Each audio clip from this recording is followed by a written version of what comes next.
ये है आज की आधुनिक अयोध्या। तो चलिए इसे गहराई से जानने की शुरुआत करते हैं। बस अड्डा। राम मंदिर से 7 किलोमीटर की दूरी पर 14 बीघा जमीन पर 219 करोड़ की लागत से लखनऊ हाईवे पर नया बस अड्डा बनकर तैयार है। Railway station. मंदिर से 1 किलोमीटर की दूरी पर 240 करोड़ रुपए में नया रेलवे स्टेशन डिजाइन किया गया है। भविष्य में अयोध्या से दिल्ली, मुंबई, चेन्नई, बेंगलोर, पुणे, कोलकाता, नागपुर, लखनऊ और जम्मू जैसे शहरों के लिए विशेष रेलगाड़ियां चलाई जाएंगी।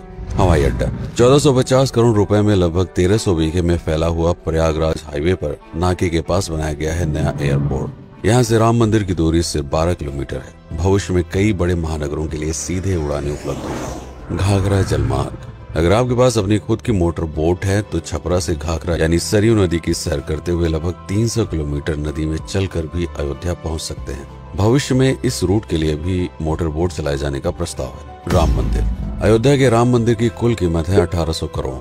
पूरी तरह बन जाने के बाद अयोध्या का मुख्य आकर्षण होगा। राजस्थान के मशहूर मकराना के पत्थरों से आकार लेते इस मंदिर की अनुमानित उम्र होगी लगभग 1000 साल। 22 जनवरी को पहली मंजिल का उद्घाटन होगा, जिसमें राम की बाल्यावस्था की मूर्ति रखी जाएगी। बाकी की 2 मंजिलों का कार्य चलता रहेगा। खजुराहो के मंदिरों की नागर शैली के आधार पर इसे तराशा जा रहा है। मंदिर का कुल क्षेत्रफल 156 एकड़ या 251 बीघा है। हनुमानगढ़ी। राम मंदिर से लगभग 800 मीटर की दूरी पर स्थित है हनुमानगढ़ी। मंदिर के आवासीय परिसर को मिलाकर यह लगभग 52 बीघे में फैला हुआ है। मंदिर की 76 सीढ़ियां चढ़कर हनुमान जी के दर्शन के बाद ही राम मंदिर में जाने का विधान है। यह मंदिर अयोध्या शहर के ठीक बीच में एक ऊंचे टीले पर बना है। शहर की तरफ आने वाले आक्रमणकारियों के आने की सूचना यहीं से प्राप्त करके अयोध्या के राजा तक भेजी जाती थी। इतिहासकारों के अनुसार जितनी बार भी अयोध्या पर आक्रमण हुआ उतनी बार इस मंदिर को भी विध्वंस झेलना पड़ा। हालांकि सन्यासियों ने हर बार इस मंदिर को फिर से खड़ा किया। आज यह मंदिर रामानंद संप्रदाय और निर्वाणी अखाड़े के अधीन है। राम की पेड़ी। अयोध्या को सरयू नदी की भयंकर बाढ़ से बचाने के लिए इस बांध का निर्माण किया गया था, जिस पर श्रद्धालुओं के स्नान के लिए कई घाट बना दिए गए थे। इतिहासकारों के अनुसार जितनी बार भी बांध टूटता था, सरयू का पानी अयोध्या की गलियों में घुस आया करता था। इसी बाढ़ से बचने के लिए पूरे अयोध्या में जगह जगह पर ऊंचे टीले बनाए गए थे, जैसे राम टीला, हनुमान टीला, लक्ष्मण टीला। आज ये बांध अयोध्या का मुख्य पर्यटन स्थल बन चुका है। हर दीपावली पर यहाँ लाखों दिए जलाकर रामायण की उस घटना को उत्सव के रूप में मनाया जाता है जब श्री राम अयोध्या वापस लौटे थे। अयोध्या के कई बार उजड़ने के पीछे एक कारण इस नदी को भी माना जाता है। हालांकि इसी नदी की वजह से यहाँ पर गन्ने की खेती बड़े स्तर पर की जाती है। लता मंगेशकर चौराहा। नया घाट और बस स्टैंड के पास ही अयोध्या का मुख्य चौराहा 6.7 करोड़ रुपए में बनकर तैयार हुआ है। पद्मश्री से सम्मानित राम सुथार जी ने 2 माह के कठिन परिश्रम के बाद इस 40 फीट लंबी वीणा को आकार दिया। 14 टन की इस वीणा को लता जी के स्मृति चिन्ह के रूप में यहाँ पर लगाया गया है। इसीलिए इसका नाम नया घाट चौराहे से बदलकर लता मंगेशकर चौराहा कर दिया गया है। धर्मपथ। नया घाट से कुछ पहले सड़क के दोनों तरफ 30 फीट ऊंचे 40 सूर्य स्तंभ लगाए गए हैं, जिसे धर्मपथ का नाम दिया गया है, जो श्री राम के राजकुल सूर्यवंश का प्रतीक है।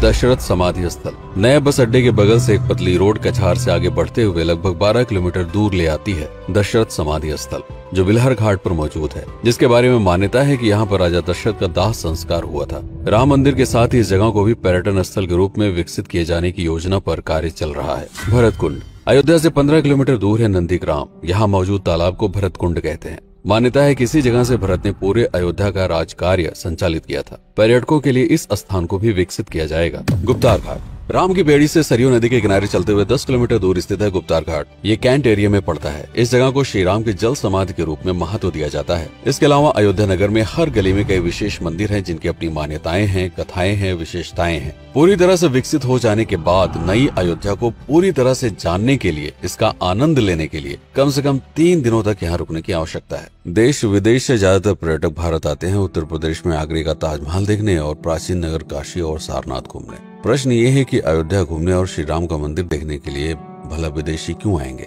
और इसका कारण है भारत में लिखी गई राम कथा की सबसे पहली और प्राचीन पुस्तक रामायण। भारत में रामायण के अलावा कंबोडिया में रीमकेर, थाईलैंड में रामकियन जो कि वहाँ की राष्ट्रीय पुस्तक है, इंडोनेशिया में ककनिक, नेपाल में भानुभक्त रामायण जैसी पुस्तकों में वाल्मीकि की रामकथा से प्रेरणा लेकर इसे अपने अपने देश की संस्कृत के हिसाब से फिर से लिखा गया है। पात्रों के नाम, कुछ नई घटनाओं के अलावा मूल रामकथा सभी में एक जैसी है। इसके अलावा भारत में ही रामकथा को लेकर संस्कृत में 7 संस्करण, हिंदी में 3 संस्करण, गुजराती में 47, उड़िया में 14, तेलुगु में 5, कन्नड़ में 4 और अन्य भाषाओं में लगभग 17 संस्करण मौजूद है। इसके अलावा लिखे गए नाटक, कविताएं आदि को भी अगर मिला दिया जाए तो इस दुनिया में 300 से अधिक तरह से राम कथाएं बार बार लिखी गई हैं। इन सभी राम कथाओं पर कई विशेषज्ञों ने समय समय पर अध्ययन किया और अपने विचार दिए। Father Camille Bulcke, Hermann Jacobi, Wendy Doniger, Edward अल खरर, Alf Hiltebeitel, Paula Richman, Aubrey Menen, Ramesh Menon, Radha Vishwanath, Shantanu Gupta, Meenakshi Jain, Lala Sitaram, Swami Gyananand Saraswati जैसे कई लोगों ने समय समय पर रामकथा को लेकर गहन शोध किया और इसमें छिपे हुए मूल कथा के साथ ही इसके इतिहास को समझने का प्रयास भी किया। रामकथा थी कौशल प्रदेश के द्वारा किष्किंधा और लंका पर विजय प्राप्त करने की पहली बार एक अखंड भारत के निर्माण की। रामायण महत्वपूर्ण इसलिए हो जाता है क्योंकि ये अखंड भारत युद्ध से अधिक व्यक्ति के आदर्शों, सूझबूझ, मित्रता जैसे गुणों से स्थापित हुआ।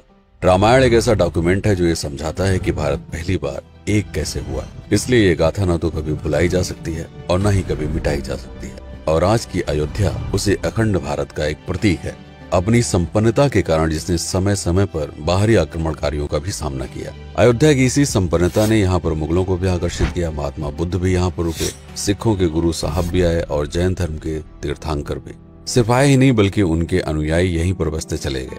अयोध्या कितनी बार बसी, कितनी बार उजड़ी, इसके बारे में बहुत अधिक प्रमाण उपलब्ध नहीं है। सूर्यवंश के पतन के साथ ही अयोध्या का भी पतन होता रहा। बीच में कई सौ सालों तक अयोध्या मानो विलुप्त सी हो गई। इसका कारण क्या था, इसका कोई प्रमाण नहीं है। अयोध्या को फिर से खोजकर उसे स्थापित करने में बार बार राजा विक्रमादित्य का नाम आता है, लेकिन विक्रमादित्य एक उपाधि है जिसे कई राजाओं को दिया गया था। तो ये कहना मुश्किल है कि किस कालखंड के कौन से राजा ने यह कार्य किया। कुछ विशेषज्ञों का मत है कि यह काम उज्जैन के राजा विक्रमादित्य ने किया होगा।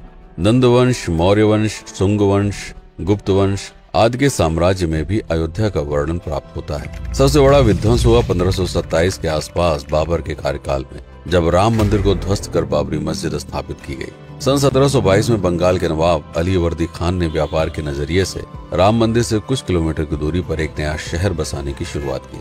1730 में अवध के पहले नवाब सादत अली खान ने इसका नामकरण किया फैजाबाद। इन्हीं के उत्तराधिकारी सुजाउद्दौला ने इसे अवध की राजधानी बनाई। 1775 में अवध के चौथे नवाब असफुद्दौला ने फैजाबाद की जगह लखनऊ को अवध की राजधानी घोषित की। रावण अहंकार का प्रतीक और श्री राम विनम्रता के सूचक। सत्ता में आने के बाद हर व्यक्ति को यह बात हमेशा ध्यान में रखनी चाहिए, सिर्फ रंग रोगन और पत्थर लगवाने से राम राज्य नहीं आएगा, बल्कि जिस दिन स्कूल, अस्पताल और सरकारी संस्थानों से भ्रष्टाचार खत्म होगा, लोगों का मुफ्त इलाज और अपनी भाषा में उच्च शिक्षा उपलब्ध होगी, उस दिन भारत उस पायदान पर खड़ा होगा जहां कभी हम हुआ करते थे। रामायण अहंकार पर विनम्रता की विजय है। अयोध्या को अगर पर्यटन स्थल का केंद्र बनाना है तो इस आधार पर बसाना होगा, राम राज चलाना होगा, राजनीति नहीं। यदि इस वीडियो में कोई त्रुटि हुई हो तो उसके लिए क्षमा करें। वीडियो पर समय बिताने के लिए आपका बहुत बहुत धन्यवाद।